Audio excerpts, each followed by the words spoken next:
right. You can start, Blessing. So good afternoon, good evening, good morning to everybody, wherever you're joining us from. So my name is Blessing Mbipom, and I'll be your co-host today. And I'm really excited to welcome everyone to the 7th IEEE UK and Ireland Women in Engineering Ambassador Program, our early career talk. So I'm really excited. I'm joined by my host, Nagham Saeed, and we've got an amazing lineup of speakers. We've got Ying, we've got Busola, we've got Hadeel, we've got Agha today. It's looking like a very good program. Now, the first thing I want to check, I'm just wondering where our participants are joining from, the people who are listening to us today. So could you do me a favor? So type into the chat now and let me know where you're joining the call from. I'm happy for our panelists to do that as well. And also, I'm just looking outside my window. I can see that it's really sunny right now. So I'm joining from Southwest England. So could you type in the chat? So tell me where you're joining from and what the weather is looking like where you are. So on you go typing. And I'm just going to do some housekeeping before we start. So give you an idea of today's agenda. So like I said, we've got this fantastic lineup of speakers. So I'm just mentioning that the session that you're listening to today is recorded and it's going to be broadcast on the IEEE Section 8, Region 8, UK and Ireland webpage, and also the WIE UK Ambassadors YouTube channel. So a couple of housekeeping rules before we start. So you might notice that you are muted and also your camera is not visible. So we're using a webinar style today. That's okay.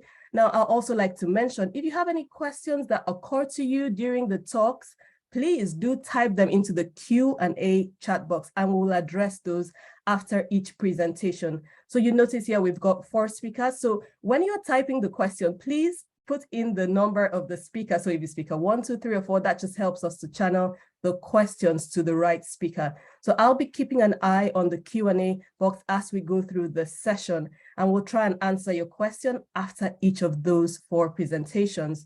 And our second speaker has another commitment, so please get your Q&A in straight after that talk. So as you're listening, if something pops up to your mind, please go ahead and pop that question into the chat. Keep it coming. We want this session to be really engaging, and that's really up to you, our listeners today. So please keep it engaging, keep the chat really lively. If you've got a contribution as well, please pop it into that chat. Now, the final thing from myself, I'll just like to mention, so we usually want to continue to improve. So I'm saying this now so that you remember this right at the end when we come to the end of the talk. If you want to scan that QR code now, keep it ready for the end of the session.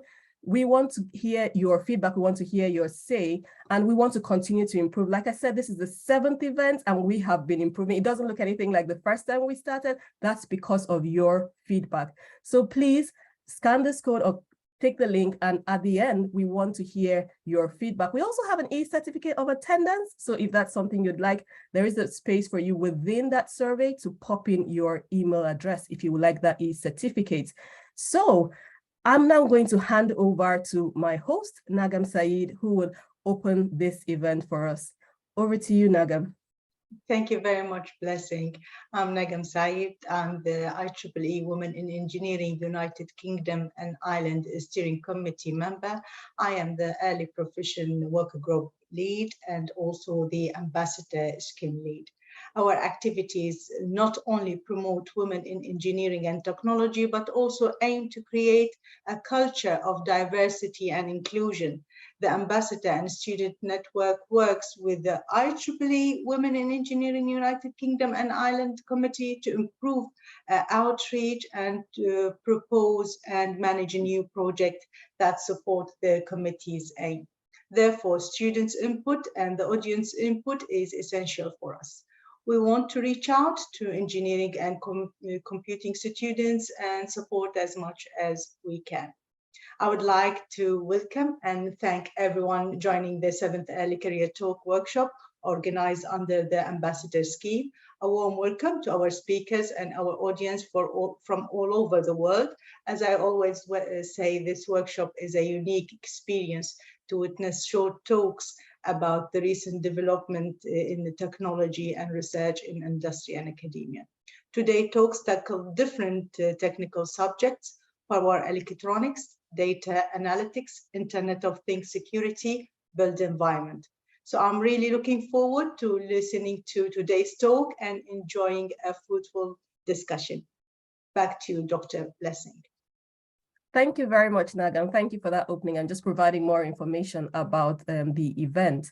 So I can see that we've got people joining from London. I can see that in the chat. So welcome to those of you joining from London. It's amazing when we're all virtual, you can join this event from anywhere. And so we're going to go into the talks. So we have Ying coming up first. So I'm going to hand over now to our first speaker, Ying Li. Over to you, Ling. Thank you, Blessing. Let me share my screen.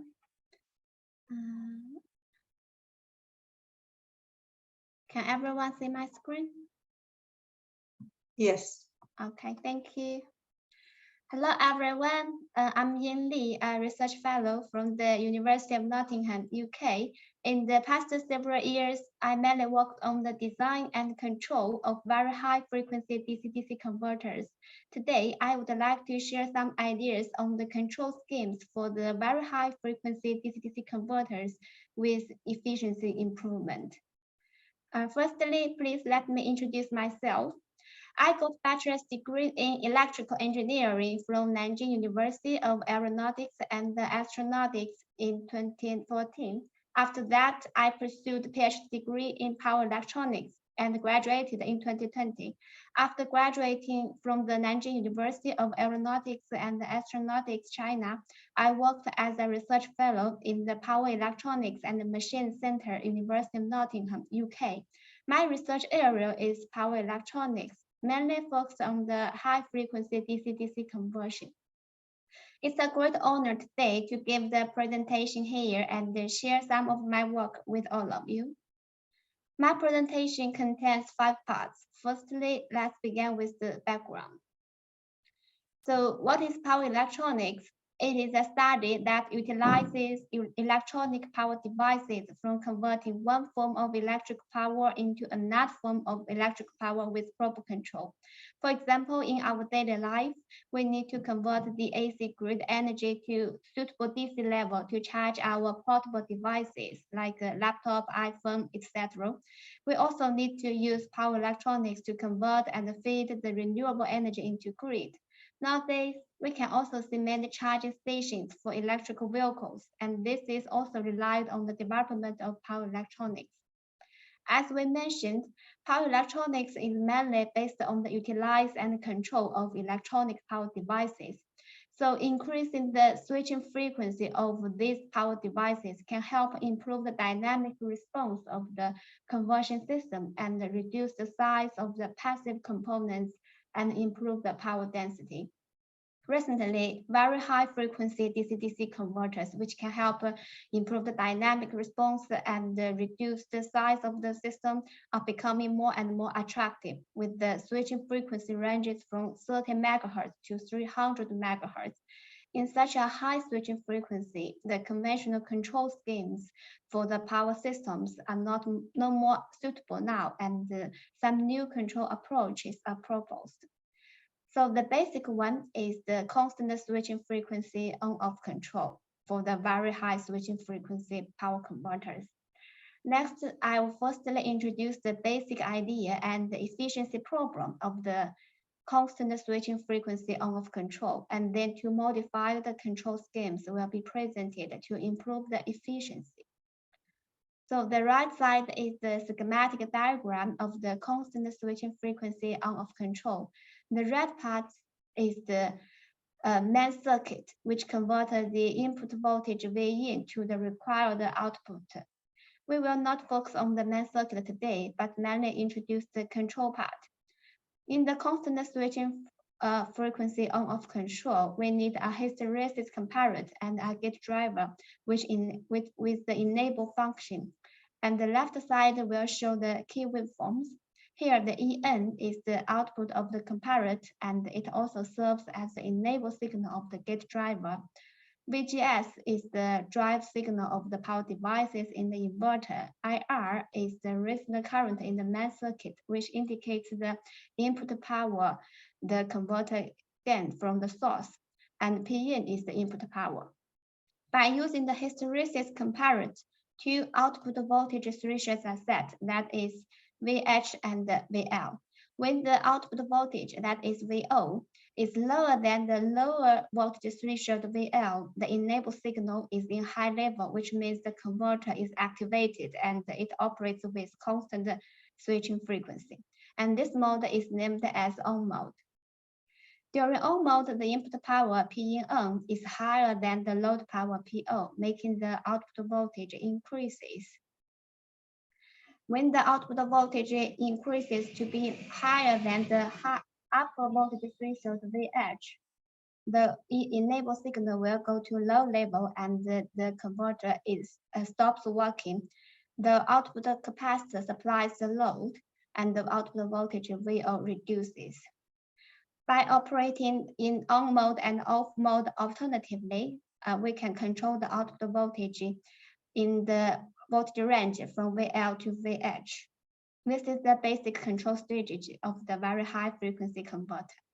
Actually, in practical converter, the input voltage usually experience a wide range.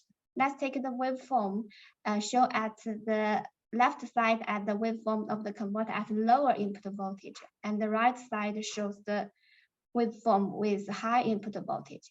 It can be observed that when the input voltage increases, the input power during on mode, that is P on, will increase, which increases the on-off frequency and the circuit root mean square current. And the high on-off frequency will increase the mode transition loss. The higher root mean square current of the circuit will increase the conduction loss. In this way, in constant switching frequency on-off control, the conversion efficiency reduces with the rise of the input voltage. To improve the conversion efficiency, we need to reduce the P on, that is the input power during on mode, at high input voltage. Based on this idea, a variable switching frequency on-off control is proposed. According to the operation principle of the very high frequency converter, it can be found that the input power during the on mode increases with the rise of V in, but decreases with the increase of switching frequency. So if we need to maintain P on, we can slightly increase the switching frequency with the rise of input voltage. And this is the basic idea of the variable switching frequency on-off control. Here are the efficiency results of a 10 watts, 30 megahertz, very high frequency DC-DC converter. It can be found that in the constant switching frequency on-off control, the conversion efficiency reduces greatly with the increase of input voltage. With the variable switching frequency on-off control, the conversion efficiency on the high input voltage can be greatly improved. Note that the variable switching frequency on-off control can help improve the efficiency at the high input voltage, but it can do nothing with the efficiency at different load conditions. So how about the converter performance under different load conditions? This slide shows the converter waveforms at light and heavy load conditions. As shown on the left side, at light condition, a large power difference between P on and PO exists during the on mode, and at heavy load conditions, large power difference between output power and the zero power exists during the off mode. The large power difference will increase the on-off frequency and the circuit root mean square current, thus decrease the efficiency in both the constant switching frequency and the variable switching frequency on-off control. To improve the conversion efficiency over the entire load range, a multi-power level hysteresis control is further proposed.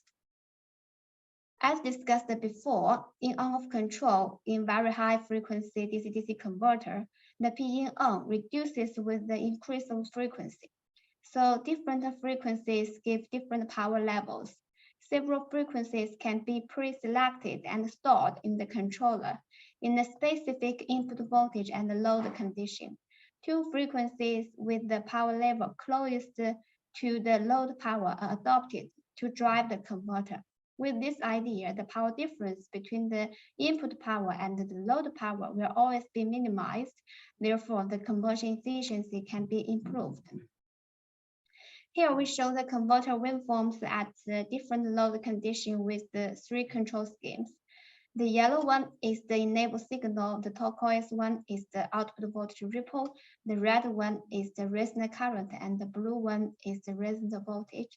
As seen, in both the constant switching frequency and the variable switching frequency on-off control, the converter operates with the switching frequency of 30 MHz during on mode and is disabled during off mode over the entire load range. While in the multi-power level hysteresis control, with the load getting heavier, lower switching frequencies are selected to drive the converter, which help reduce the on-off frequency and lower the current RMS current, thus improve the conversion efficiency.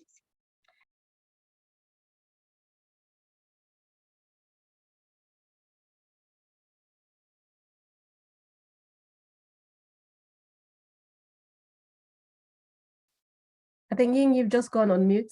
If you can you hear me, Ying? Yeah. Sorry. In the constant switching frequency on-off control, the conversion efficiency reduces with the increase of the input voltage. And in the variable switching frequency on-off control, the efficiency improves on the high input voltage. And in the multi-power level hysteresis control, the conversion efficiency can be improved over the entire input voltage and the load range. And this is the 3 control schemes in the very high switching frequency control. That's all about this presentation. Thank you all for your precious time, and for questions that you might have are welcome. Sorry for the mute myself. Oh, thank you so much. Thank you very much, Ying, for that engaging talk. Thank you very much. So there's one question here. I'll just like to read that one out. So, is there any drawback, of the modified control schemes, when compared with the basic constant switching frequency on-off control? Definitely. Compared to the basic constant switching frequency on-off control, the proposed 2 control schemes will need to sample the input voltage because we need the input voltage information to change the switching pattern, so to improve the efficiency. Also, the controller itself will also need to provide several different switching frequencies. As in the constant switching frequency on-off control, it only needs 1 switching frequency, but in the other 2, it needs different switching frequencies. So I would say in the 2 modified switching control schemes, we will have a more complex system and more costly. Thank you. Thank you for that. Nagham, I see you've got your hand up. Can I just say to people who've just joined us, after we did the intro, so if you've got a question for a speaker, please pop that in the Q&A section and then just add the speaker. So for example, Ying is speaker 1, so we would be able to route that to the right speaker. So over to you, Nagham. Yeah, thank you. I've got a question for you, Ying. Thank you very much. Very interesting and great work you are doing here. You mentioned this parameter, which you were working on, which is the variable switching frequency, and you showed how it will improve the energy efficiency. What other parameters, because of course, still there is a loss in the energy and we didn't reach the 100. What other parameters do you think, if you get the chance to work on, it will improve the energy efficiency? I think it depends on the system. For this one, because it works in different way as the traditional converter, it works on the hysteresis way, like sometimes it's on, sometimes it's off, and this way will make the for one thing is the on-off frequency. Each time it gets on, it needs to establish the energy in the system, and each time it's off, the energy stored in the capacitor, in the inductor, all the energy stored components, they will need to release this energy. So this is the transition loss. First, for this one, first thing we need to reduce the on-off frequency to just to reduce the transition loss. This is the first one for this situation. And the second one is the conduction loss. This is common for many different systems. And for this one, it's a bit more different because it's a system works sometimes in on mode, sometimes in off mode. So if it works in on mode, it with a large current or something. When it is off mode, it's just a zero current. So if we get an average output, but when it gets on, it needs improve. It have a large current, but short time compared to it works a long time during on mode, but just a bit higher current. These two conditions will also have different conduction loss because the IMS current is different. So what we do, we change the switching frequency here just to reduce these two kinds of loss. One thing is the mode transition loss. Another thing is the conduction loss. So I think this idea is cannot be just used in other situation as the normal used converter or system like working continuously. Because in this one, it's difficult to working continuously to control the circuit because the switching frequency is quite high, around like 30 megahertz, 100 megahertz. Because in this high switching frequency, for one thing, you cannot control it accurately.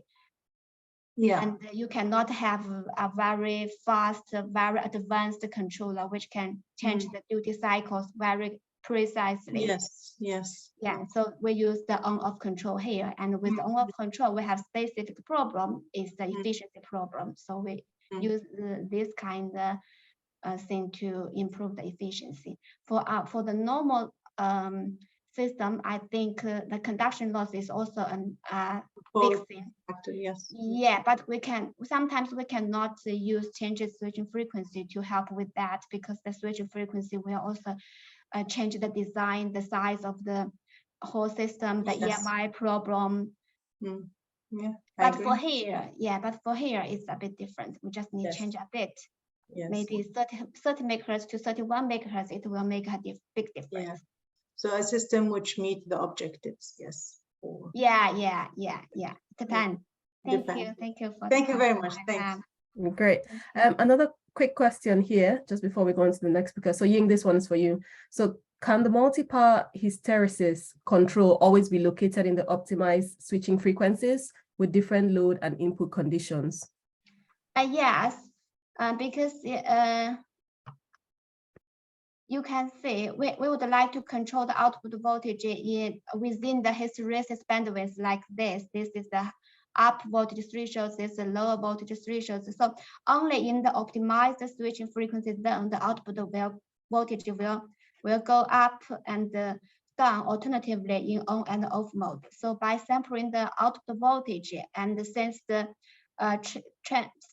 strategy of the output voltage, the circuit can always adaptively locate to the optimized switching frequencies for any specific load and the input condition. Great, thank you so much for that. Thanks, Ying. Join me to thank our first speaker. So we'll now go on to our next speaker. So Busola Oronti. So over to you, Busola.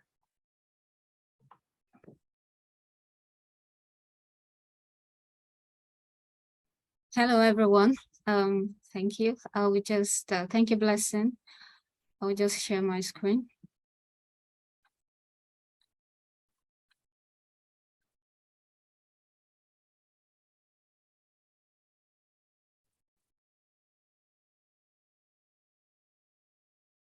All right, can you see that? Yes, that's perfect, okay. Thank you. All right, thank you. So good afternoon, everyone. My name is Busola Oronti, and I'm here to present my research on an optimized Python tool for analyzing time and frequency domain features of HRV signals. I have a background in electrical and electronics engineering, and I'm currently doing my PhD at the University of Warwick in the UK here. I also hold an academic position in the Department of Mechatronics Engineering at the University of Agriculture, Abeokuta, that is in Nigeria. And my research interests include early disease detection and management using artificial intelligence methods for global health, with a particular affinity for low resource settings. So I'm going to start with a few definitions, which I feel will help us understand my research better. Now, heart rate variability, that is HRV, is the differences in interval between succeeding beats of the human heart. And it serves as a quantitative marker of autonomic activity. By autonomic, I mean the actions we take unconsciously. Some people call this the fight and flight response. Some advantages of using HRV to diagnose cardiac conditions include non-invasive signal acquisition, ease of implementation, and simplicity of use. Here I present an excerpt of an ECG signal, and we can see that it has different segments and intervals. An ECG signal is quite complex, but my interest, as you can see with the purple arrow, is the RR interval, which is used to analyze HRV measures. Now, the overall aim of the study is to optimize the discriminatory power of HRV measures for multi-class categorization of congestive heart failure, that is CHF. Generally, congestive heart failure is divided into 4 stages according to the New York Heart Association classification strategy. Now, some of us there might not really understand what congestive heart failure is, but essentially, it is a chronic progressive condition that affects the pumping power of the heart muscle and causes the heart to pump blood around the body inefficiently. What this means is that over time, fluid builds up in the lungs, and this can be life-threatening for sufferers. Now, during my research, doing this research, I explored typical platforms over which HRV analysis tools have been implemented. And you can see on the figure on my left that we have several platforms, but out of these, MATLAB happens to have the highest record of implementations. Java has the least, and Python comes forth in terms of popularity and usability.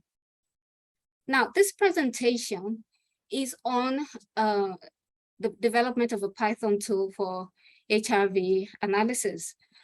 Now, the question to ask is, why use Python? Actually, Python is a language of choice in software development for the following reasons. It is open source, it's versatile, it has a wide scope of applicability and a high grade of efficiency and portability. Moreover, it has very efficient and flexible libraries. Some of the reasons for optimizing existing Python tools that I decided to optimize some existing Python tools include performance issues, inaccurate computations, lack of proper documentation, and intuitiveness and ease of use. Also, there was an absence of a well-developed GUI interface for such tools. Now, I will talk about some of the methods I employed in the course of this research. I want us to note that artificial intelligence algorithms require data to function. So for this research, I used 2 data sets. The first one is the BIDMC dataset, which was obtained from PhysioNet. It's an online database, and it consists of ECG signals of NYHA functional classes 3 to 4. This is what we call severe CHF. And the second dataset is the MIT-BIH dataset, which consists of ECG signals obtained from normal subjects. Now, next, I embarked on preparing my data for functional use, and this is what we call data processing. Firstly, the raw ECG signals were loaded using core modules of the waveform database package, which is actually a Python library. And then secondly, a peak detection algorithm was applied to this raw signal using the biopsy module in Python to extract a bunch of relevant signal features. And finally, The peaks of the QRS complexes of the ECG signals were extracted after noise and artifact removal. This is what we call filtering. Now, I am presenting two figures. On my left, we have a raw annotated signal for a record in the, this is a CHF record, and we can see that it's quite compacted because it was recorded over a period of 20 hours. On my right, I have an expanded view of the same record, which is an 8 seconds extract, and you can see it more clearly now. And you can see the annotations for the peaks of the signal. Now, the next step was to compute the time and frequency domain features. And I did this using the PyHRV module, which I used to extract all the HRV parameters for the frequency and time domain features. Now I will talk about my results. For the time domain HRV measures, I sought to establish a relative comparison between the values obtained for the CHF and normal samples.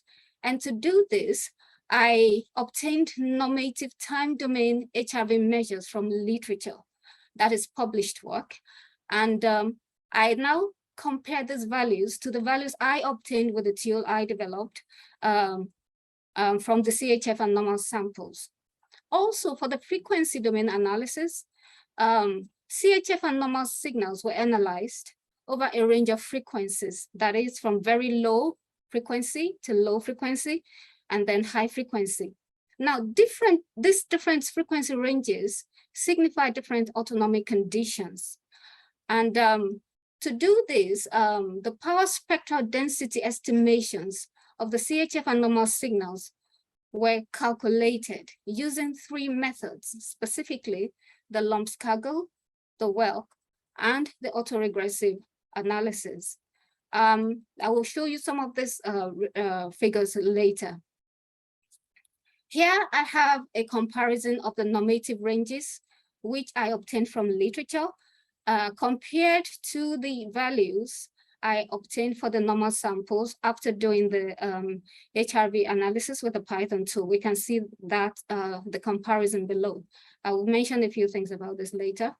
Also, for the frequency domain analysis, I have a comparison of the power spectral density analysis of the CHF and normal signals using the autoregressive method. On my left, I have the CHF sample, and I have the normal sample on my right. We can see some colors here, and these colors indicate different frequency ranges. For example, the green color is for the very low frequency range, the orange color is for the low frequency range, and the blue color is for the high frequency range. And for each of these ranges, we have HRV measures which have been extracted for each. In conclusion, some of the things I observed was a closeness of many of the time domain analysis results for normal subjects to the normative average ranges. However, there were also wide disparities in some values, which might be accounted for by the characteristic of individual signals and patients.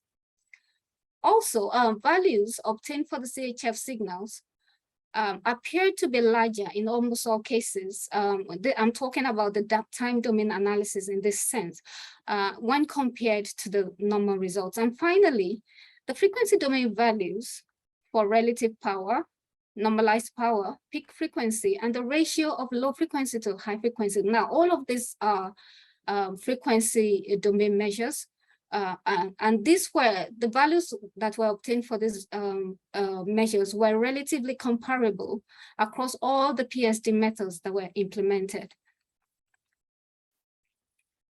Future work on this research include validation of results that were obtained in this work by comparing with the results obtained from MATLAB-based HRV analysis tools. Secondly, there is a plan to develop an interactive mobile app that can carry out HRV analysis on the go and provide a minimal set of HRV measures to healthcare practitioners. And finally, I will be using the HRV measures obtained using this tool to separate different CHF stages using artificial intelligence algorithms. Now, these are some of my references, and thank you for listening. Thank you very much, Busola. I hope the audience can help me to thank Busola for that really inspiring and engaging talk. So there's one question here asking, are there any long-term benefits of your research for congestive heart failure management? Yes, there are long-term benefits. For example, one of the major challenges of congestive heart failure is that the quality of life for sufferers decreases with time. So one of the long-term benefits of being able to detect CHF at an earlier stage would be that it will improve the quality of life for sufferers. Secondly, there is the issue of increased spending for treatment costs. That is on an individual basis. So if we can detect the disease earlier, it will certainly reduce treatment costs for sufferers. And the final thing is that, among other things, is that it will definitely reduce government spending on healthcare in the long term if we're able to catch the disease at an early stage. So these are some of the benefits in the long term. Thank you for that. Another question here, just saying, thank you for your presentation, Busola. I would like to ask about the possible future clinical application of this tool for risk stratification for patients with suspected CHF. Well, the clinical applications are, there's a potential for it. And for example, when I talked about developing the app, one of the challenges or the drawbacks I saw in the tools that had been implemented was that we didn't really have a GUI-based tool for this sort of thing. So, for example, the plan to develop an app that can be used, for example, in hospitals for analyzing the HIV measures can be very useful in a clinical sense, because otherwise, what is most common is for domain experts to sit. You can see that I showed you a signal that was recorded for over 20 hours. If you were to sit down to analyze that signal, I mean, visually, it's going to take a long time. But if you have a software that can do that for you, and you're able to come up with a diagnosis or an analysis that you can use for something else in a short time, I believe that would be very beneficial in a clinical sense.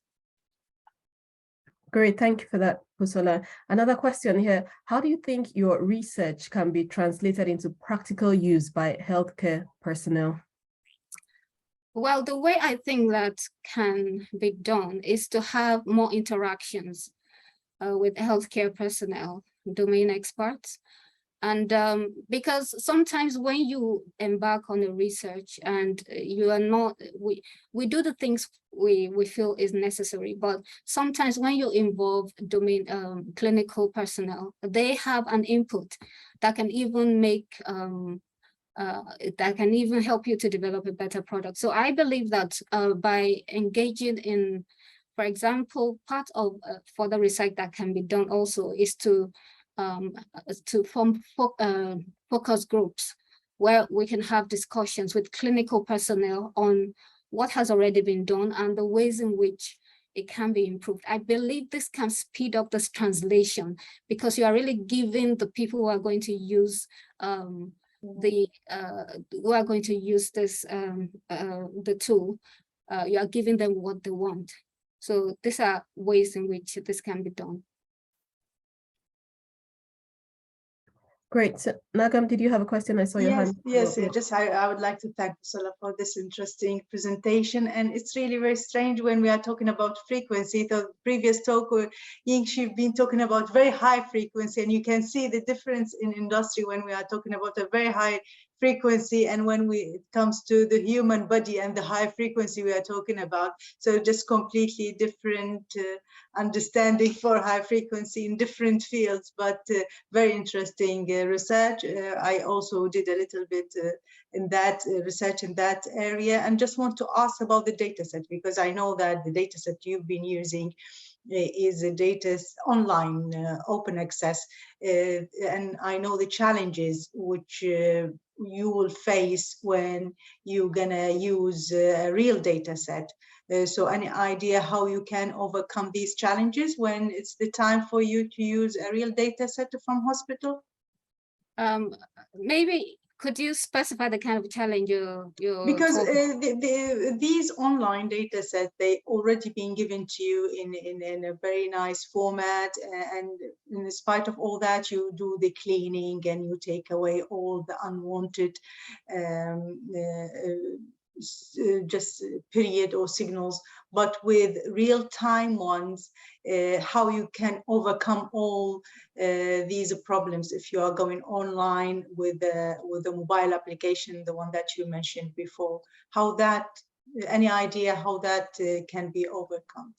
Yeah, I think data analysis is, or sometimes we call it data engineering, is also a major part of this work.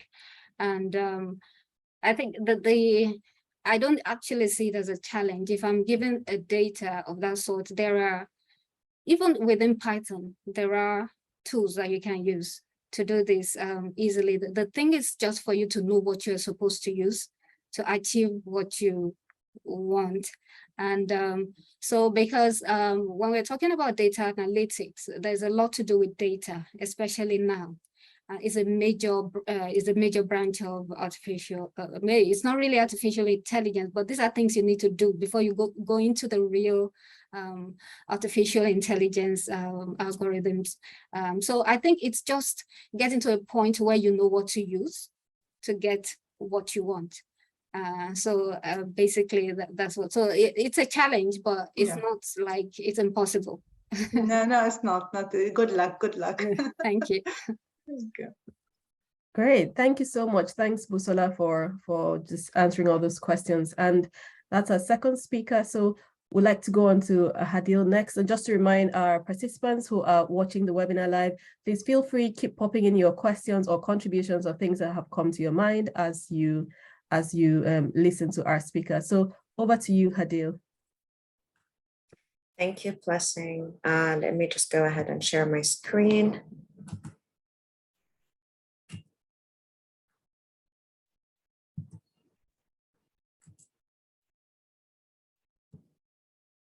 Can you see my screen? Yes. Okay, great. First of all, my name is Hadeel Alrubayyi. I'm a PhD candidate at Queen Mary University of London. I would like to thank the hosts for inviting me to speak at this event. My presentation is about artificial immune systems for malware detection in the IoT.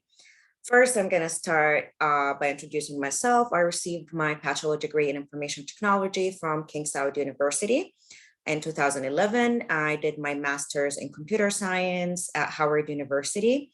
After that, I worked as an IT consultant in various international firms with focus on security.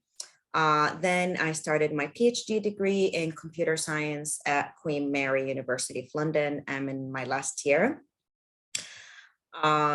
So to introduce my project, as I mentioned, is artificial immune systems in the IoT. First, since the Internet of Things environment is dynamic, interconnected, high risk of malware and intrusion risk is presented. Cybersecurity attacks are very high risk, and the main motivation of this project is improving the detection rate accuracy for unknown malware in the IoT using a lightweight method that meets the IoT requirements. The second motivation of this project is improving the recall precision rates for detected malware files to avoid any false negative detection. Some of the IoT security challenges, IoT devices and gateways are often simple devices with constrained capabilities. We have low power, low energy, low bandwidth, and data volume. Also, the physical size of the device is very small. So, so consequently, an IoT suitable security technique must be lightweight to meet the space and energy requirement for devices. Also, the security technique should be adaptive and distributed to comply with the dynamic and evolving IoT environment. Currently, we use two main methods to detect malware. The first one is the signature-based, and the second one is the behavioral-based. Signature-based, the way it works is by reading the incoming file signature and comparing it to an existing list of malware files. The main limitation to this method that it fails to detect unknown malware files that have not been stored in the existing list. The second main method is the behavioral-based, and it works by simulating either a known malware behavior or a genuine program behavior, and then compares any incoming file to that behavior. One of the main limitations to this technique that it is so expensive, so it's not suitable for the IoT devices. That takes us to investigate artificial immune system to securing the IoT. So artificial immune system methods are artificial intelligence-based methods inspired by the human body immune system. They are lightweight, adaptive, robust, which makes them a suitable fit to secure the IoT. Here we have applications of artificial immune systems for computer security. We use artificial immune systems in malicious process detection, anomaly detection, intrusion detection, scan and flood detection, and fraud detection as well. Here I'm presenting the main artificial immune system methods used in malware detection. The first one is the negative selection method. So as I mentioned, artificial immune system methods are based on the human body, right? So the first one, the negative selection, is actually based on the B cells. What is the job of B cells in our body is to detect any intrusions, any anomaly, and we call that the non-self body, right? So this is how the first one, the negative selection method, works. One of the main limitations to this method that it's not suitable for a dense environment, and it cannot cope with the changing dynamics of the system. The second method is the positive selection method, which works quite the opposite of the negative in the sense that it mimics the T cells methods and recognizing the self body. One of the main limitations to this method that it cannot be implemented to secure the IoT in its own because of the low system coverage and the high false negative. Third one is the clonal method inspired by the state when the B cells undergo the cloning and the selection of mutual affinities. One of the main limitations here, it's adaptive, but again, it is very expensive to be implemented in the IoT.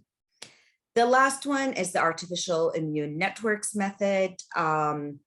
It's an unsupervised learning algorithm inspired by B cells, but again, it is computationally expensive to be implemented in the IoT. So these are the four main methods in artificial immune systems for malware detection. So next we go ahead and check what are the IoT system properties that we want to have in the method. First one, we want the method to be robust, lightweight, fault tolerance, adaptive, and distributed. So we go ahead and we check these criteria for the state-of-the-art methods. As you can see here in the table, most of artificial, or like almost all artificial immune system methods are adaptive, but none or like most of them are not lightweight as we wanted it to be to implement it in the IoT. And if it's lightweight, then it's not fault tolerance or it's not robust enough to cope with the ever-changing dynamic of IoT systems. So we propose a negative and positive selection algorithm, which is a hybrid method inspired by negative selection and positive selection techniques to overcome the challenges and the limitations in the state of the art. First, the methodology of the NPS. So it's again a combination between negative and positive selection. So we start by generating two different set of detectors, negative detectors and positive detectors. And the detectors generation stage is run by, first we create random strings and we check that random string with the self data string, meaning the network's traffic data. If it's a match, then we go and add that random string as a detector in the positive detector set. If it's not a match, we go ahead and add it to the negative detector set. Then after having two set of detectors, we go to the detection stage. So we have the input data and we compare the input with, we have a data set also to store all detected malware files. So first, that would be the first layer in our algorithm. So we go ahead and we check this input with the previous attacks data. If it's a match, then a malware is detected. If it's not a match, we go ahead and check that with the negative detector set. If it's a match, again, it is a malware, and we go ahead and add that string to the memory of previous attacks data. If it's not a match, the last step here is to check it with the positive detector set. If it's a match, then it's self data, it's no harmful data. If it's not, it goes as a malware detected and to be added to the previous attacks data. Here are the first step, we simulate the results, and here are the simulation results for that. As you can see in this chart, P represent positive detector set and N represents the negative detector set. So we start with different sizes of each set. For example, we start with 5 positive detectors and 10 negative detectors. We increase that to 10 and 50. And then 15, 100, 21, 50, 30, 200. And we optimize the number of detectors by creating the same number in both sets, negative and positive. We have 20 in the positive, 20 in the negative, and we increase that to be 30 in the positive and 30 in the negative detector set. Also, in terms of the size of detectors, we have two different sizes here. We do 12-bit string and we do 16-bit strings. As you can see, when we start with a very small number of detectors, the detection rate is not as high or as good as we want. But when we optimize the number of detectors by creating 20 and 20 in each set, or 30 and 30, we get the highest detection accuracy. So for the 20 detectors, we get 91.92. For the 30 and 30, we get 99.05. So that's for the simulation results of the NPS. Next, we move to implementing the NPS using a real-time platform to mimic real-life scenarios. We use Amazon Web Services to create different IoT architecture. We benchmark the results with the state-of-the-art methods, which is the multiple negative selection algorithm referred to as MNSA. So here we like the size of the systems and the architecture of the systems created here is inspired by Internet of Medical Devices. And we create 5 different systems. As you can see here, this is the system architecture we implement. We have the IoT's device connected to the device gateway, connected to the IoT core, and we use Lambda for machine learning functions and CloudWatch to measure the average CPU utilization. So we create again 5 systems. The first one is 30 gigabyte, and then we increase it to 32. Sorry, that's 64, not 46, and then 128. And for system 5, we actually add another IoT device. It's the same system architecture by adding 2 IoT devices 30 gigabyte for each device. Here we have the implementation results for the NPS and also the state-of-the-art and the MNSA. So we measure the accuracy, precision, recall, and F1 score for all 5 systems. And we can see by increasing the size of the IoT device, we get a better detection. And also when we add 2 IoT devices, one we use to create detectors, the other one we use to run the detection state, we get a better recall and precision up to 100%, meaning almost 0 false negatives. Here, as I mentioned, we used CloudWatch to measure the average CPU utilization, and we have the results for both our method NPS and the state of the art for all 5 systems. And we can see that by using the NPS, we managed to get a lower CPU utilization up to less than 50% of its total capacity. Which means the NPS is lightweight. It is suitable to be used in IoT systems. In conclusion, IoT devices have small memory and computer power. They're often function without the user control, which makes them a target to security attacks. Artificial immune systems are lightweight, adaptive, distributed, and robust, which makes them fit to secure the IoT. In the future work, we invest transfer learning within the same IoT networks and also to different IoT networks.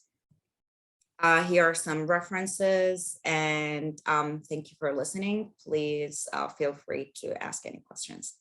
Thank you very much, Hadeel. Really, really engaging. Thanks for sharing that. We've got one quick question here. So how do you validate the results of the NPS? So the first step we took to validate the results, I showed like the simulation results first, right? And then we went ahead and we did the implementation using like real-time data. And that's the first step into validating that. Also, we did use 3 different data sets. That's how we validate the results, by using different type of attacks, different length, and running on different networks. Great. Thank you so much. Thanks very much. I hope everyone will join me to thank our 3rd speaker. So we're now going on to our final talk for this event. So would like to hand over now to Agha. Agha, over to you. Yeah, thank you very much. Let me just share my screen now. There we go. I think it should be up now. Right. Let's make it full screen. Yeah, there we go. Okay. Let me just start off. Okay. Everybody hopefully can see my screen. Yes. So brilliant. Okay, so let me just start off by saying thank you to everybody for being here. Thank you for giving me the opportunity to share this research. I'll just start off by just giving you an idea about my research.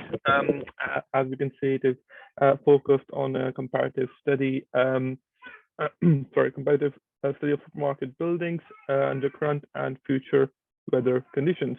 As the name suggests, it is focused on multiple cities across UK where there are non-domestic buildings, specifically supermarkets, buildings, and my research investigates what is the effect of the oncoming climate change on the energy consumption and the carbon emissions of those buildings. So let's proceed further. Just a brief introduction about myself before we get into it. I was born in Pakistan. I did my undergrad from Lahore, and after did my master's in sustainable energy system from Queen Mary University of London. I have noticed that we already have somebody from Queen Mary as well. After my postgrad, I've been working in the UK Parliament as a Chief of Staff with a Member of Parliament. And in the year 2020, I was lucky enough to be chosen for a Vice Chancellor's PhD scholarship in built environment. And I've been working on the project ever since. Just a little bit about my research before we go into much more detail. That would be, this is a project which is a collaboration between the German supermarket industry chain Lidl UK and the Chartered Institute of Building Services Engineer, or FIBSE, and it focuses on Climate Change Act, which basically commits the UK government to reduce the greenhouse gases to net zero by 2050. Now, how would we do that? That's the important question, and we will go through that journey in the next few slides. Now, as it is a vast topic, given that there are many different types of buildings, so I'll be focusing primarily on the supermarket industry. Now, just to give our audiences a little bit of background, the impact of the carbon dioxide emissions within the built environment is a cause of alarm for UK and globally, because this building construction produces almost 30% of the carbon dioxide emissions, and at least 60% of these are due to the use of building in the operational phase. The operational phase, or the operational stage, it is the energy consumption of the building while the building is in the operational phase, as opposed to the embodied carbon of the building, which is the emissions only due to the construction phase of the building. When we combine these two, the embodied carbon and the operational carbon, we get the whole life carbon of the building. Moving on from that point, the UK government announced in a historic move that the Climate Change Act 2008 will cut the emissions of greenhouse gases to net zero by 2050. Now, talking about what's happening in the UK building sector accounts for approximately 3% of total electricity use, and the UK supermarkets are responsible for 1% of the total greenhouse gases emission in the UK. My focus is in the supermarket industry. Why? Well, it is because it is one of the highest energy use intensive buildings in the world, and it needs to be looked at with some depth. On your right-hand side, you can see a graph. It is the anthropogenic emissions, which show various regional concentration pathways, or RCPs. You can see the dark blue line going is the best case scenario for the climate change, whereas the red line is the worst case scenario, which will produce the most amount of emissions, which are mostly due to human activities in the future. Now, moving on to the reason for my research and the theoretical underpinning of it. In the start of my research, I observed that when it came to energy and emissions for the supermarket industry, there was a visible gap, and there was for multiple reasons, such as even though the climate change is a clearly known factual evidence of today, engineers were designing buildings based on historical climatic data rather than future climate data. And not only that, since transportation and domestic buildings were more in number, they were more focused. There were studies that were more focused on the domestic side of the buildings rather than non-domestic buildings such as supermarkets, which encouraged me to look more in depth towards the supermarket industry.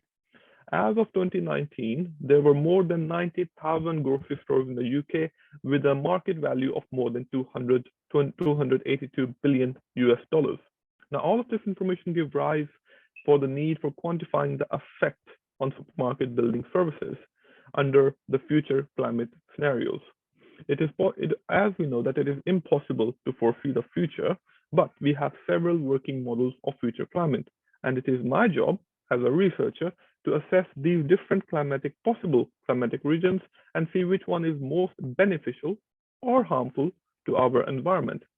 This will give rise to predicting the need to change the design practices and incorporating more renewable green energy sources to offset the effect of climate change, as my research will not only be limited to supermarkets, but they can be explored into different non-domestic buildings such as warehouses, retail offices, and others. So I would like to discuss the aims and objectives of my research and later share with the team and our audience that I have worked quite recently some results on the drastic effects of climate change on our environment. What I've done is I have joined two different streams together: the operational carbon emissions of the supermarket industry and the location-based approach of the sites, which are selected in 3 different cities across UK. Now, as you can see, the 3 different selected cities under this case study was Manchester, which is up north, London, as we all know, and Southampton, which is on the southern coast of UK. Now, these cities were chosen because they're essentially in different climatic regions, as the UK has a total of 11 climatic regions. And as one can imagine, Manchester is colder in climate as compared to southern England.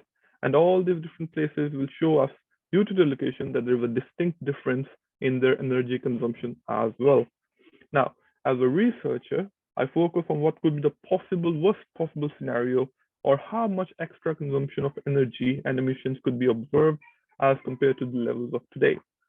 My findings are focused on 4 different key indicators. They are annual energy consumption, annual carbon emissions, annual cooling consumption, and annual heating consumption. Now, before I move on to the results part of the slides, which is the most important slide, let me explain to the audience the methodology behind this study, or this case study. What our group was looking for was a scientific research within the field of built environment with a quantitative design. That's why the first step was to model the actual building of the supermarket. And we did, since this is a collaborative project with the German supermarket, we were able to obtain some files which depicted the actual architectural building type of a typical UK supermarket, as shown on the right-hand side. In order to model the supermarket store, building, modeling, and simulation software by TAS was used. It produces the most comprehensive results as compared to other softwares.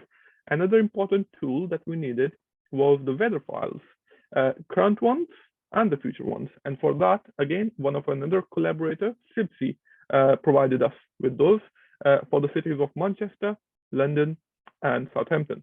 Now, finally, I would like to point out that these weather files provided by SIBSI comes under 3 different modes, which are low, medium, and high. So under these 3, we have 10th, 50th, and 90th percentile, showing us how much better or how much harmful it can be towards the environment. And so as you can see on the right-hand side, I modeled an exact replica of the supermarket store, which was a fully simulated model of a typical UK supermarket building. Afterwards, again, from the help of our collaborators, I incorporated the important building services, which is mainly, as you can imagine, in a supermarket building, lighting, heating, ventilation, air conditioning, and the use of domestic hot water. And using all of these resources and stimulating the building, I was able to predict the annual energy consumption and the carbon emissions that this supermarket store will generate in the future. Now, the most important slide is the result slides, or the findings. Now, I can understand that this can be a lot to take in, so I won't go through in detail, but what I'll do is I'll try to break it down into 4 categories, which I firstly mentioned. So let's start with Manchester, which is comparatively colder region. For Manchester, starting off from today, which is 2020s versus 2080, which is looking 60 years in the future, there was an increase of 8.3% in energy consumption and in carbon emissions, a 30% increase in cooling, and a 75% reduction in heating. For London, there was an increase of 9.58% in energy consumption and almost similarly in carbon emissions, a 32.4% increase in cooling, and an 85% reduction in heating. For Southampton, which is on the southern region of the UK, there was an increase of 10% in energy consumption, 10% in carbon emissions, 34% in cooling, and a reduction of over 72% in heating. Now, what these values actually show is what we could observe in 60 years looking into the future and under the worst scenario in climate change. It shows that there's a huge and drastic change which can be observed in a very short period of time. And the buildings that are operating under today's climate do not have the necessary tools to deal with this oncoming change in the climate. Now, before I finish off, I would, based on my research, I would conclude and perhaps make some recommendations which I found out during my research. That is, because we are heading for such potential disastrous results of climate change, one thing that my research has uncovered in terms of operational carbon emissions is that the use of lighting is one of the biggest sources in the carbon emissions in supermarket industry. Also, to curb this menace, the emerging renewable and microgeneration technologies can be utilized to adapt to climate change by using energy efficiency measures. Now, you might ask, what are those energy efficiency measures? So some of them are mentioned here. The renewable and microgeneration technological advances such as solar PV panels, heat pumps, perhaps a mix of both, better planning and design options, such as improving the building fabric. It might not significantly improve the operational side emissions, but it will definitely improve the overall carbon footprint of the building. Another important one is the HVAC system, or heating, ventilation, and air conditioning. It will reduce the heating load and the cooling loads. And since these are the most important things that are required in the market industry, it will reduce the energy consumption. We can also introduce the passive design technologies such as daylighting or natural ventilation. It will cut down the emissions. And one of the more important ones is the use of refrigerant with low environmental impact. As the refrigerants such as R404A and R134A are the hydrofluorocarbons, which, as we all know, can damage the ozone layer and much more. So this is my research so far. I'm still working on the next stages of my research, uncovering more and more about climate change, how it affects us as everyday users and the environment that we all live in. Thank you, everybody, for the time and attention. I would like to conclude now and happy to answer any questions that you might have. Really great talk. Thank you so much, Agha, for that. Thank you very much. Really, really engaging. Yeah, there's one question here. So as you recommended the need of energy efficiency measures to improve building performance, can you tell us, just keeping in mind the climate of the UK, what is the best energy efficiency measures, and how much drop in energy and carbon emissions can be expected if that is applied? That's a very good question, because that is the next topic of my research. Because it's not only enough to know how much energy a building would take, we need to lower it as well. From my research regarding the energy efficiency measures, the best solution is a mix of technologies which will have a lasting impact on energy consumption and carbon emissions. I've experimented with several technologies like insulation, window glazing, lighting, HVAC systems, and even using solar PV panels on the building. I believe if a best mix of these energy efficiency measures are applied, we can expect a drop of 45% in energy consumptions and associated emissions as compared to today. Great, thank you so much. And another one here saying, in your research, keeping in mind the embodied and operational types of carbon, what is the most effective way to reduce the carbon footprint of the supermarket building type within the UK? Right, so one of the major misconceptions is whether you can have a carbon emission of the building only when it's in use. No, that is not correct. So another important part of building construction is where the emissions are stored. That's called embodied carbon. So it is imperative that we consider both embodied carbon and operational carbon of the building.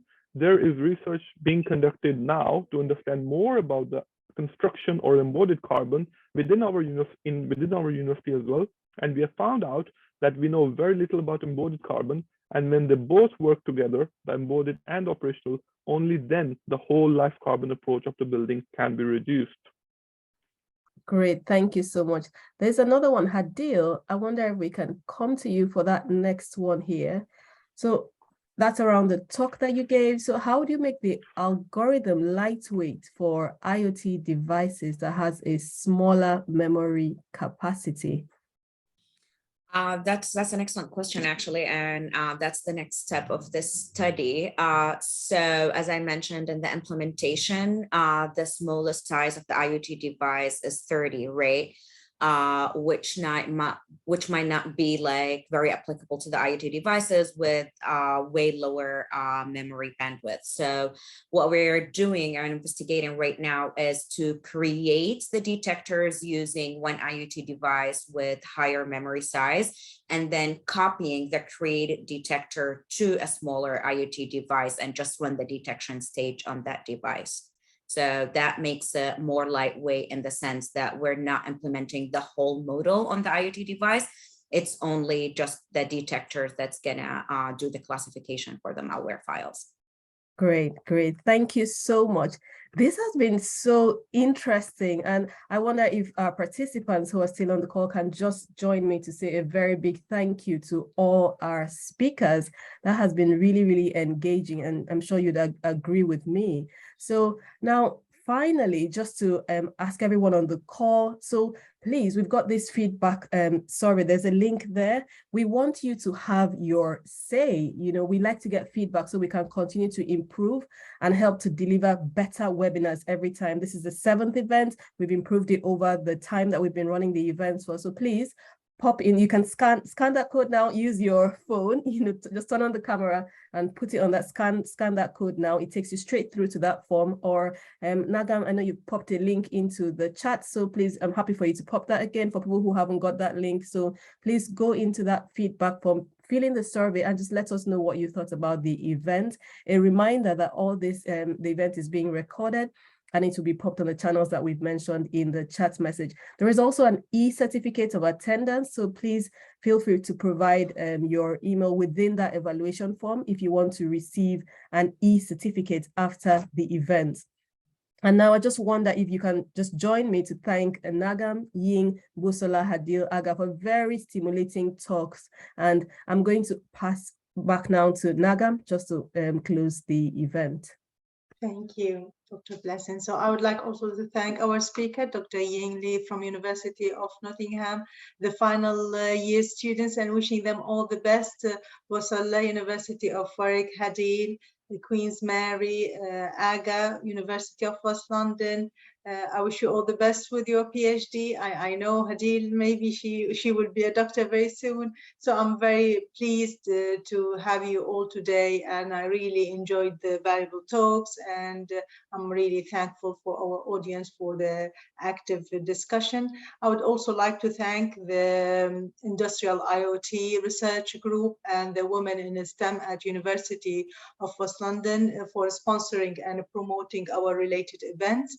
And last but not least, our ambassador who helped in organizing this event, Dr. Blessing. We are grateful to all our sponsors, speakers, and attendees. We will continue calling for women in engineering and computing to give a technical, inspirational, and empowering session. The next early career talks, that's the 8th, will be in the next year, February. The event ads and the digital flyer will be announced soon, so keep an eye out for it. Thank you very much and enjoy the rest of your day. Bye. Thank you. Bye. Thank you, everyone. Thank you. Bye. Bye.